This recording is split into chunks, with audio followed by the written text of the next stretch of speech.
अस्सलामुअलैकुम dear friends, I hope you are fine. आज मैं आपके सामने एक इम्पॉर्टेंट टॉपिक लेके आया हूँ जो कि मॉडर्न कॉन्सेप्ट ऑफ हीट है। जैसे कि इस टॉपिक में हम पूरी तरह से हीट को डिफ़ाइन करेंगे और हम उसके इफ़ेक्ट को भी जो है बताएंगे कि क्या उसका क्या इफ़ेक्ट है, और हम ये भी मालूम करेंगे कि भाई ये पैदा कैसे की जाती है। तो आए और हम सीखते हैं कि हीट की डेफिनेशन क्या है एक्चुअली मॉडर्न कॉन्सेप्ट के मुताबिक। तो ये है कि it is a form of energy which transferred from one body to another body. Actually ये एक फॉर्म है एनर्जी का जो कि एक बॉडी से ट्रांसफ़र होता है और दूसरी बॉडी में जाता है। तो वो अमाउंट जो कि ट्रांसफ़र हो एक बॉडी से दूसरी बॉडी तक, तो उस अमाउंट को हम कहते हैं कि भाई हीट है ये। और ये जो हीट है वो स्केलर क्वांटिटी है। किस तरह से स्केलर क्वांटिटी है? आपको पता है कि स्केलर वो होते हैं जो कि जिसमें कि मैग्नीट्यूड हो, प्रॉपर यूनिट, और पार्टिकुलर डायरेक्शन ना हो। अगर पार्टिकुलर डायरेक्शन होगी तो वो वेक्टर हो जाएगा। तो आप सपोज करें कि आपने टी ले ली एक कप में, और वो हॉट टी है, जाहिर सी बात है। और क्या होगा कि उसमें से कुछ जो है हीट ट्रांसफ़र होगी, और कुछ देर के बाद आप जब कप को देखेंगे कि वो कूल हो जाएगा, ठंडा हो जाएगा। तो क्या हुआ कि एनर्जी ट्रांसफ़र हुई वहाँ से किसमें, सराउंडिंग में। तो जब सराउंडिंग में ट्रांसफ़र हुई तो आपने ऑब्जर्व किया कि किसी पार्टिकुलर डायरेक्शन में नहीं गई। हम सपोज करें कि भाई इस डायरेक्शन में गई होगी, नहीं, हमें पता नहीं चलेगा कि भाई किस डायरेक्शन में गई हीट। तो क्या हुआ कि उसकी कोई पार्टिकुलर डायरेक्शन नहीं है, तो इसलिए हम इसको कहते हैं कि भाई ये स्केलर क्वांटिटी है। और उसके बाद हम आ जाते हैं यूनिट्स पे। यूनिट्स तो बहुत सारे जो है हीट के हैं, मगर जो हमने बोर्ड पे लिखे हैं वो बहुत इंपॉर्टेंट है, जो कि डेली बेसिस पे यूज़ होते हैं। तो एक तो यूनिट है कैलोरी। ये रहा कैलोरी, यूनिट है किसका, हीट का।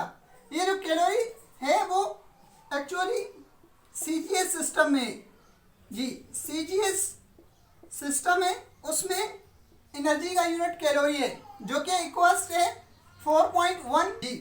तो उसके बाद हम आ जाते हैं किस पे, BTU।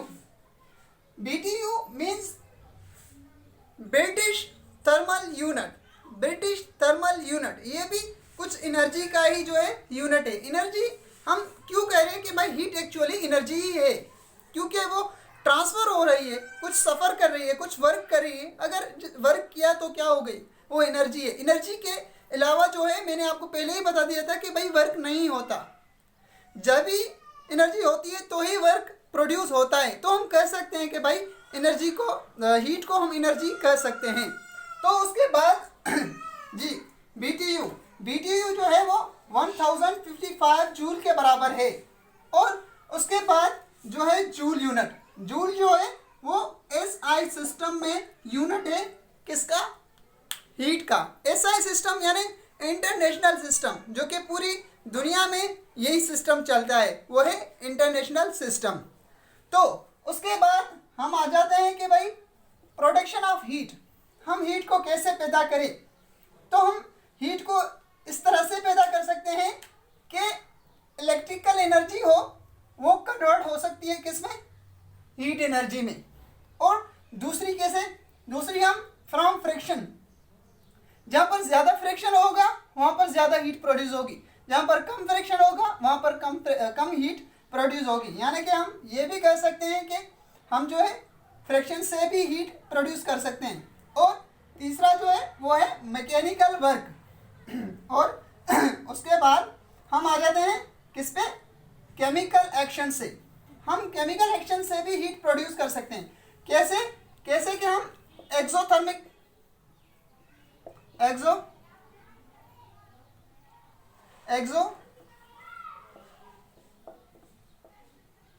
Exothermic reaction.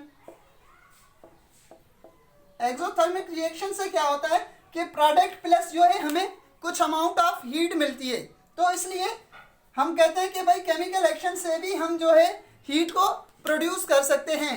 उसके बाद हम आ जाते हैं भाई न्यूक्लियर रिएक्शन।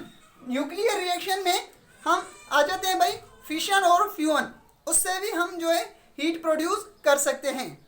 और उसके बाद बहुत इंपॉर्टेंट सी जो बात है उस पर आ जाते हैं कि भाई इफेक्ट क्या है, एक्चुअली हीट जो है करती क्या है। तो मैं आपको बताता चलूँ कि हीट जो है सबसे पहले जैसे ही किसी बॉडी को दें या किसी चीज़ को, तो वो क्या करती है कि टेम्परेचर को इंक्रीज कर देती है, राइज कर देती है। किसको?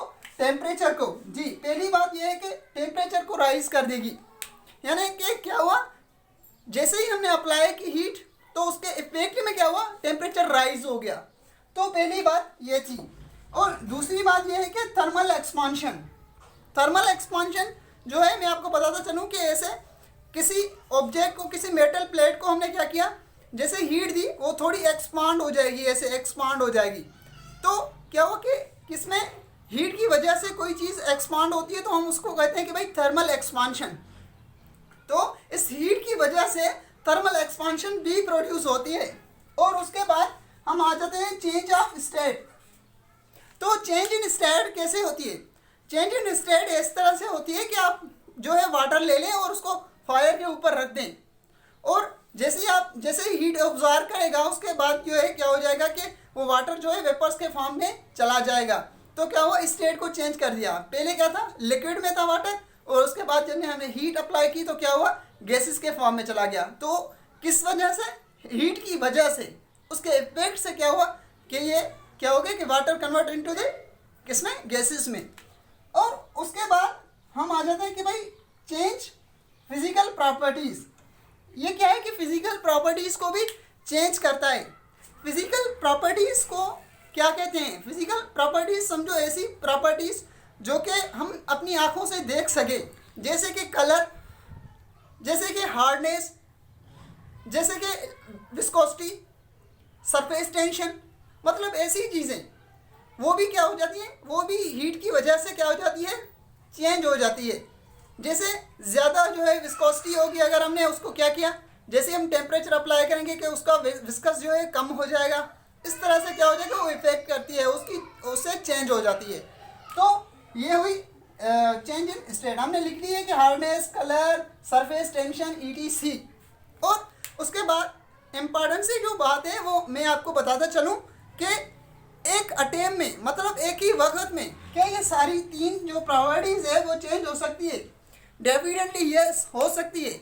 मे बी एक हो, मतलब हमने हीट अप्लाई की, मे बी क्या हो, टेम्परेचर राइज हो और एक्सपांशन ना हो, क्योंकि हम कम हीट अप्लाई करेंगे उस वजह से। अगर उसे ज़्यादा करें तो ये भी हो सकता है एट ए टाइम, ये भी हो सकता है, ये भी हो सकता है, मतलब सारी चीज़ें एट ए टाइम भी हो सकती है और अलग अलग से भी हो सकती है।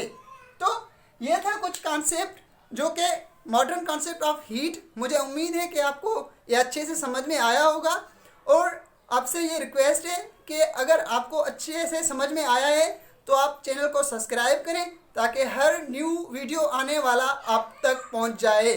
Thank you so much.